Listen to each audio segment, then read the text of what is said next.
नमस्कार मित्रांनो, तर आज आपल्याला आपल्या वावरात मका टाकायला जायचं होतं, कारण की बैलांच्या चारासाठी मका आवश्यक आहे. तर गेलो बा वावरात जाऊन पाहतो तर पराठी बारीक करणं चालू होतं. जे मोठ्या पराठ्या राहिल्या त्या केल्या आपण जमा आणि नेलो बा धुऱ्यावर टाकायला. आता घरी गेलो तर थोडीशी घरची कामं करायला लागते. पा कशा पराठ्या उकलल्या आपण. ते झाल्यानंतर आपण टाकलं आपल्या वावरात खत झाल्यानंतर मोठे बाबाला म्हटलं, मोठे बा मका टाकू का? टाक म्हणे, फेक म्हणे मका असा कसाही फेक म्हणे, पण फेक म्हणे.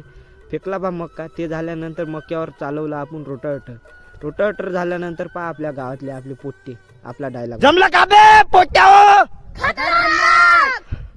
मग बसलो बा आपल्या मर्सडीजवर. ड्रायव्हरले म्हटलं, चाल भाऊ घरी. आता पोट्टे पहा आपले पोट्टे कलिंदर आहे, आपल्यासोबत राहते. लहान आहे पण कलाकार आहे. घरी जाऊन सर्वात पहिले आपण धुतले आपले पाय धुतले झाल्यानंतर धुतले आपल्या ट्रॅक्टर झाल्यानंतर आपल्या गावातला सर्वात कलिंदर मुलगा, सगळ्यात मस्तीखोर, लहान आहे पण खूपच कलाकार आहे. पहा आंघोळ